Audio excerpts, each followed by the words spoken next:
சிறுபான்மையினருக்கு துரோகம் செஞ்சார் அடிமைச்சாமி. அடுத்து கிறிஸ்தவர்களுக்கு எதிராக FCRA சட்டம் கொண்டு வர போறாங்க. கூட்டணியில் இருக்கிற பழனிசாமி தேர்தலுக்காவது அதை எதிர்த்து பேசி இருக்கிறாரா? அடுத்து நீட் தேர்வை பற்றி பேசுறார். நீட் தீர்மானத்தை ஒன்றிய அரசு தான் நிறுத்தி வச்சிருக்குன்னு எல்லாருக்கும் நினைச்சுக்கிட்டு இருந்தோம். ஆனா அதை ஒன்றிய அரசு திருப்பி அனுப்புனதையே கிட்டத்தட்ட 2 வருஷமா மறைச்சு வச்சவர் தான் பழனிசாமி. அந்த மாதிரி துரோகம்லாம் யாரும் பண்ணல. உடனே அங்க என்ன பண்ணணும்னு கேட்பார். நான் ஏற்கனவே பல முறை சொல்லி இருக்கிறேன், நீட் தேர்வு ஒழிக்கப்பட வேண்டும் என்பது எங்களுடைய நிலைப்பாடு. ஒன்றியத்தில் இந்தியா கூட்டணி ஆட்சி அமைஞ்சிருந்தா நீட் தேர்வு தமிழ்நாட்டில் இருந்திருக்காது. அதுக்கான உறுதியை பிரதமர் வேட்பாளராக இருந்த அருமை சகோதரர் ராகுல் காந்தி அவர்களே பேசியிருக்கிறார், பல கூட்டங்களில் பேசியிருக்கிறார். ஆனால் கூட்டணி கட்சியோட தயவோட ஆட்சி அமைக்கிற பிரதமர் மோடி அவர்களை பார்த்து தமிழ்நாட்டுக்கு நீட் விலக்கு தாங்கன்னு அடிமைசாமியால் கேட்க முடியுமா? நீட் தேர்விலிருந்து விலக்கு பெற சட்டபூர்வமாக நாங்கள் போராடிக்கிட்டு தான் இருக்கிறோம். கொள்கையை வெற்று பிழைக்கிற அடிமைசாமி கூட்டத்திற்கு சுயமரியாதை உணர்வும் இருக்காது, மாநில உரிமைகளும் புரியாது. இப்போ கூட நாடு முழுக்க மக்கள் என்ன சொல்றாங்க? மோடிஜி வேர் இஸ் எல்பிஜி கேட்டுக்கிட்டு இருக்காங்க. மோடிஜி வேர் இஸ் எல்பிஜி அப்படி கேட்டுக்கிட்டு இருக்காங்க. பல ஓட்டர்களை இழுத்து மூடிட்டாங்க, பல ஓட்டர்களை மெனுவை குறைச்சிட்டாங்க, பல ஓட்டர்களை விலையை ஏற்றிட்டாங்க. இதனால உணவுக்காக ஓட்டர்கள் நம்பி இருக்கக்கூடியவங்க பெரிதும் பாதிக்கப்பட்டிருக்கிறாங்க. இதையெல்லாம் முழுவீச்சில் சரி செய்ய முயற்சிக்காம சிலிண்டர் விலைய 200 ரூபாய் உயர்த்திருக்கிறாங்க. அதுவும் சரியா வழங்கப்படுறதில்லை.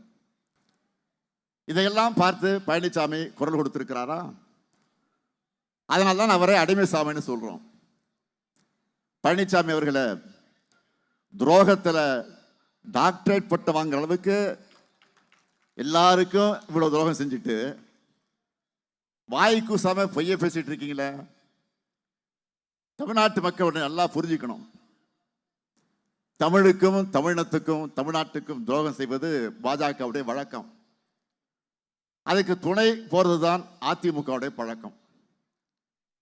இவங்களோட அத்தனை துரோகங்களை கடந்துதான் நம்ம திட்டங்களை எல்லாம் செயல்படுத்திக்கிட்டு இருக்கிறோம். உரிமை தொகை தடையில்லாமல் கிடைக்க வேண்டும் என்று சொன்னால் விடியல் பயணம் தொடரணும்னா காலை உணவு திட்டம், புதுமை பெண், தமிழ் புதுவன், நான் முதல்வன், மக்களை தேடி மருத்துவம் உள்ளிட்ட திட்டங்கள் நிறுத்தப்படாமல் தொடரணும்னா திராவிட மாடல் ஆட்சிதான் மீண்டும் அமையணும். புதுக்கோட்டை மாவட்டத்தை புத்தம்புது கோட்டையா உருவாக்கக்கூடிய நோக்கத்தோட செய்யப்பட்டு இருக்கக்கூடிய திட்டங்கள் சிலவற்றை மட்டும் ஹைலைட்ஸா சொல்லணும்னா, திருமயத்தில் அரசு மருத்துவமனை, நெல் கொள்முதல் நிலையம், ஆலங்குடியில் நெல் கொள்முதல் நிலையம், புதுக்கோட்டை மருத்துவக் கல்லூரி பக்கத்தில் பல் மருத்துவக் கல்லூரி, புதுக்கோட்டை ராஜகோபால தொண்டமான் அவர்களுக்கு மணிமண்டபம், புதுக்கோட்டை அண்ணா சிலையிலிருந்து அறந்தாங்கி செல்லும் சாலையில் கீரனூர் வர 40 கோடி மதிப்பீட்டில் சாலைகள், 344 அரசு பள்ளிகளில் ஆய்வகங்கள், தேவஸ்தானம் கட்டுப்பாட்டில் இருக்கக்கூடிய 33 திருக்கோயில்களில் திருப்பணிகள் செய்யப்பட்டிருக்கு. 255 திருக்கோயில்களை பராமரிப்புக்கு மானியத்தை உயர்த்தி இருக்கிறோம். அது மட்டுமல்ல, பயனடைகிற வகையில் 4 லட்சம் பேர் பயனடையக்கூடிய வகையில் 1820 கோடி ரூபாய் மதிப்பீட்டில் காவேரி கூட்டுக்குடிநீர் திட்டப்பணிகள் தொடங்கப்பட்டிருக்கு. இப்படி இன்னும் ஏராள பணிகள், திட்டங்கள் இருக்கு. இவ்வளவையும் செஞ்சு கொடுத்திருக்கிற காரணத்தால தான் உங்ககிட்ட உரிமையோடு வாக்கு கேட்க வந்திருக்கிறேன். நம்ம திராவிட மாடல் செஞ்சிருக்கக்கூடிய சாதனைகளை பற்றி நிறைய செய்திகளை நீங்க பார்த்துருப்பீங்க.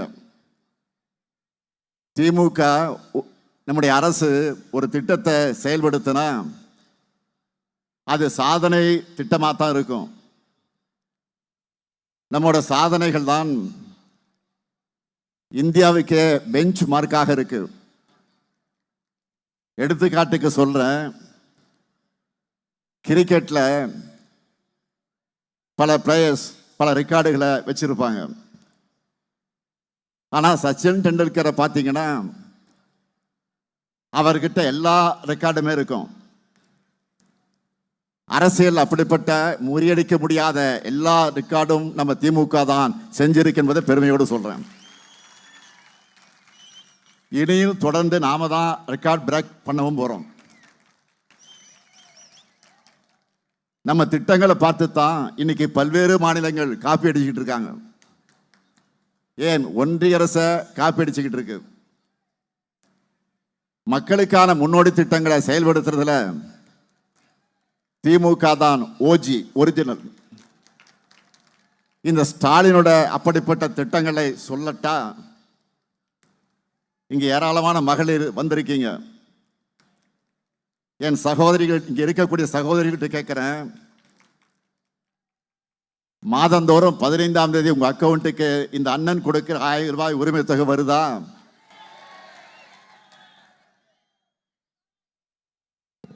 திராவிட மாடல் 2ல எவ்வளவு உரிமை தொகை உயர்த்த போறோம்? டபுள் ஆக்க போறோம். 2000 உயர்த்த போறோம். இல்லத்தரசிகளாக இருக்கக்கூடிய பெண்கள் தங்களுடைய அன்றாட செலவுகளுக்கு கூட மற்றவர்களை சார்ந்திருக்க வேண்டிய நிலை இருந்துச்சு. அதை உரிமை தொகையால உடைச்சிருக்கோம். எங்க அண்ணன் ஸ்டாலின் தர சீர் மகளிர் எல்லாரும் இன்றைக்கு உரிமையோடு பேசுறாங்க. அடுத்து விடியல் பயணம். பெண்களோட பொருளாதார சுதந்திரத்திற்கு அடிப்படையாக அமைஞ்சிருக்கக்கூடிய ஒரு புதிய புரட்சி திட்டம். அது சம்பாதிக்கிற பணத்துல குறிப்பிட்ட அமௌண்ட் போக்குவரத்துக்கே செலவாகிடுது. வீட்டுக்குள்ளேயே பலர் முடங்கி இருக்கக்கூடிய நிலையை உடைச்சிருக்கிறோம். அடுத்து காலை உணவு திட்டம். சென்னையில் KK நகர் பகுதியில் ஒரு பள்ளிக்கு ஆய்வுக்கு போயிருந்தேன். ஒரு குழந்தைகிட்ட அன்பா பேசிக்கிட்டு இருக்கும்போது, சாப்பிட்டியாமா அப்படின்னு கேட்டேன். அந்த குழந்தை சொல்லிச்சு, இல்லை சாப்பிடலன்னு சொல்லிச்சு. விசாரிச்சப்போ அந்த குழந்தையோட அப்பா அம்மா 2 பேரும் வேலைக்கு போறது. அந்த காரணத்தால சில குழந்தைகள் காலையில் சாப்பிடாம வராங்கன்னு தெரிஞ்சது. குழந்தைகளை பசியோடு தவிக்க விடலாமா? அவங்க பசியை போக்க வேண்டும் என்றுதான் காலை உணவு திட்டத்தை தொடங்கின. அந்த திட்டத்தை செயல்படுத்துற காரணத்தினால மாணவர்கள் பள்ளிக்கு வருகை தரதும் அதிகமாயிருக்கு, அவங்களுடைய கற்றல் திறனும் அதிகமாயிருக்கு. இப்படிப்பட்ட காலை உணவு திட்டத்தை இனி 8ஆம் வகுப்பு வரைக்கும் விரிவாக்கம் செய்ய போறோம். இது வரைக்கும் 5வது வரைக்கும் இருந்துச்சு, இப்போ 8வது வரைக்கும் விரிவாக்கம் செய்ய போறோம் 2.2 ஆட்சியில். அதே போல நம்முடைய வீட்டு பிள்ளைகள் எல்லாரும் டிகிரி படித்தவங்களாக, பட்டப்படிப்பு படித்தவங்களாக உயரணும் என்பதுதான் நம்முடைய கனவு. ஆனால் காலேஜுக்கு வர்ற மாணவிகளை சிலர் பாதியிலே டிராப் அவுட் ஆயிடுறாங்கன்னு தகவல் வந்துச்சு. இதை உடனே சரி செய்ய வேண்டும் என்று அதற்காக கொண்டு வந்த திட்டம் தான் புதுமை பெண் திட்டம். இந்த திட்டத்து மூலமா 6,95,000 மாணவிகள் மாதந்தோறும் 1000 ரூபாய் கொடுத்து இன்றைக்கு படிக்க வைத்துக் கொண்டிருக்கக்கூடியவன் தான் உங்கள் முன்னால் நிற்கக்கூடிய இந்த ஸ்டாலின். இந்த மாணவிகளுடைய படிப்பை கண்டினியூ பண்றதுக்கு பெரிய துணையா இருந்துச்சு. இதை பார்த்ததும் மாணவர்களும் இப்படி ஒரு திட்டம் எங்களுக்கு கிடையாதான்னு கேட்டாங்க, உரிமையாக கேட்டாங்க. அப்படி மாணவர்களுக்கு உருவாக்கப்பட்ட திட்டம் தான் தமிழ் புதல்வன். திராவிட மாடல் 2ல இதையும் 1500 ரூபாயாக உயர்த்தி வழங்க போறோம். அடுத்து நான் முதல்வன் திட்டம். நம்ம மாணவர்கள் படிச்சு முடிச்ச பிறகும் வேலை இல்லாமல் இருப்பதற்குரிய சூழ்நிலையை அடைகிறாங்க. காரணத்தை ஆராய சொன்னேன். நம்ம மாணவர்களுக்கு படிப்போடு சேர்த்து ஸ்கில் டெவலப்மெண்ட் பயிற்சிகளையும் வழங்கணும்னு சொன்னாங்க. அதுக்காக சிந்திச்சு உருவாக்கப்பட்ட திட்டம் தான் நான் முதல்வன் திட்டம். ஆட்சி பொறுப்புக்கு வந்த பிறகு என்னுடைய முதல் பிறந்த நாள் அன்றைக்கு இந்த திட்டத்தை தொடங்கி வச்சேன். அது மூலமா நம்ம வீட்டு பிள்ளைகள் நல்ல வேலைகளில் உட்காரணும்னு உருவாக்கின திட்டம் தான் நான் முதல்வன் திட்டம். அதோட ரிசல்ட் என்ன? இது வரைக்கும் இல்லாத அளவுக்கு நம்ம வீட்டு பிள்ளைங்க IAS IPS ஆகிட்டு இருக்காங்க. அடுத்து தோழி விடுதி. இங்க இருக்கக்கூடிய பலரும் உங்களுடைய மகள்களை, பெண் பிள்ளைகளை வேலைக்காக வெளியூருக்கு அனுப்புவீங்க. அங்க அவங்க பாதுகாப்பா தங்கி இருக்கிறாங்கன்னு எப்பவே நினைச்சுக்கிட்டே இருப்பீங்க. அதை புரிஞ்சு கொண்டுதான் தோழி விடுதிகளை தொடங்கணும். அந்த விடுதிகளில் ஏராளமான பெண்கள் பாதுகாப்பாக தங்கியிருந்து பணிகளை செய்யறாங்க. இன்றைக்கு ஒன்றிய அரசு இந்த திட்டத்தை காப்பீடிக்குது. அடுத்து தாய் மாணவர் திட்டம். ஒரு முறை கள ஆய்வில் ஈடுபட்டு இருந்தப்போ ஒரு வயதான பெண்மணி ஒருவர் முதுமையால ரேஷன் கடைகளுக்கு போய் பொருட்களை வாங்க முடியவில்லை என்று கவலைப்பட்டாங்க. இதை பற்றி நான் ஆய்வு செஞ்சேன்.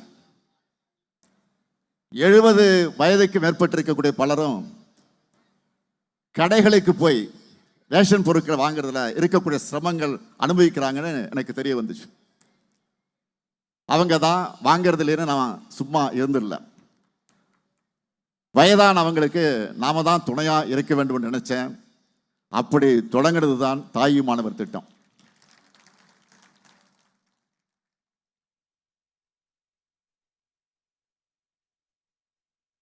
இந்த திட்டத்தில் குடும்ப அட்டை வச்சிருக்கக்கூடிய சுமார் 15 லட்சம் பேரோட வீடுகளுக்கு தேடி அவங்க வீட்டுக்கே போய் அரிசி, பருப்பு உள்ளிட்ட பொருட்களை கொடுத்துட்டு இருக்கோம். அவங்களும் மனசார வாழ்த்திக்கிட்டு இருக்கிறாங்க. ஆனா இத்தனையும் செஞ்சிட்டு இருக்கக்கூடிய இந்த ஸ்டாலின் கொரோனாவில் போயிருக்கணும் பழனிசாமி வன்மத்தோடு பேசிட்டு இருக்கிறார்.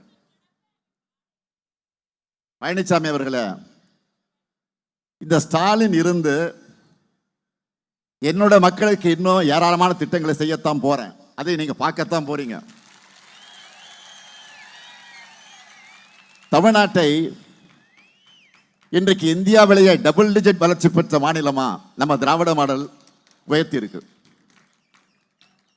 இந்த அடித்தளத்திலிருந்து திராவிட மாடல் 2.0 ஆட்சியில் புதிய உயரங்களுக்கான பயணத்தை தொடங்க போறோம். அதற்கான திட்டம் தான் சூப்பர் ஸ்டார் வந்திருக்கிறார். சூப்பர் ஸ்டார் சூப்பர் ஸ்டார் யாருன்னு கேட்டா சின்ன குழந்தைகள் கூட சொல்லணும். இது தேர்தல் அறிக்கை, நம்மோட தேர்தல் அறிக்கை. அதுல என்ன ஹைலைட்? இங்க இருக்கக்கூடிய மகளிரை கேட்கிற, உங்க அண்ணன் இந்த ஸ்டாலின் கொடுக்க போற கூப்பன் எவ்வளவு?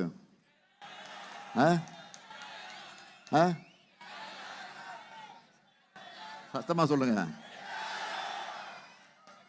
மகளிர்லாம் இப்பவே வீட்டுக்கு என்ன பொருள் வாங்கலான்னு டிஸ்கஸ் பண்ண ஆரம்பிச்சிட்டாங்க. இந்த திட்டத்தில் எவ்வளவு தொகையோட கூப்பன் கொடுக்க போறோம்? 8000. இந்த கூப்பனை வச்சு உங்களுக்கு தேவைப்படுகிற வீட்டு உபயோகப் பொருளை புதுசா வாங்கிக்கலாம். இல்லைன்னா பழைய பொருளை எக்ஸ்சேஞ்ச் பண்ணி புது பொருளை வாங்கிக்கலாம். உங்களுக்கு பிடிச்ச கடையில் உங்களுக்கு பிடிச்ச பிராண்டை வாங்கிக்கலாம். வீட்டுக்காரெல்லாம் கேட்காதீங்க. ஏதாவது கேட்டு முறைச்சாங்கன்னா அண்ணன் கிட்ட சொல்லுங்க. நீங்க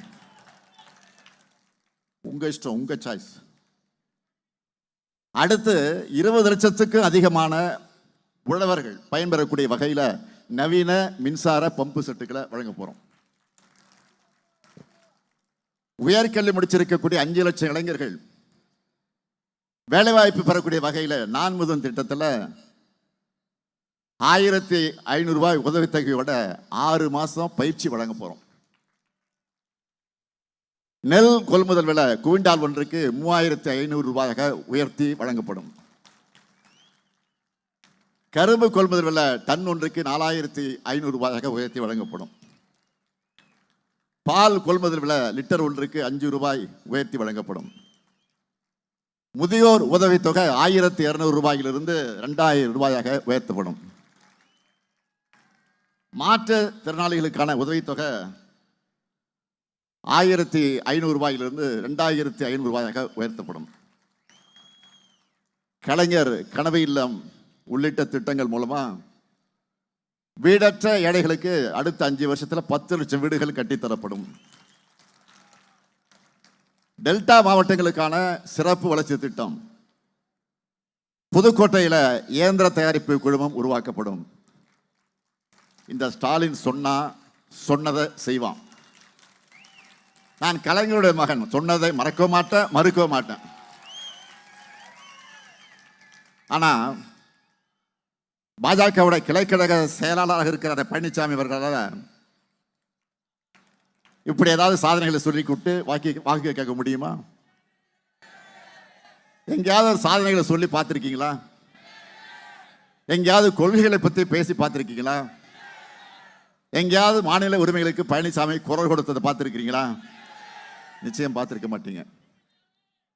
ஏன்னா பாதம் தாங்கி பழனிசாமி கிட்ட கொள்கைகளும் இல்லை, சாதனைகளும் இல்லை. அதனால்தான் சாக்கடைக்கு சமமான சொற்களையும் அவதூறுகளையும் பேசி அவர் ஒரு தரமற்றவர் நிரூபிச்சிட்டு இருக்கிறார். என்டிஏ எனும் பெயரிடற தமிழ்நாட்டுக்குள்ள பின்வாசல் வழியா கொண்டு வர்றதுக்கு தேர்ந்தெடுக்கப்பட்டிருக்கக்கூடிய முதன்மை அடிமைதான் பழனிசாமி. அவர் பழனிசாமி இல்லை, ஆமாம் சாமி, அடிமை சாமி.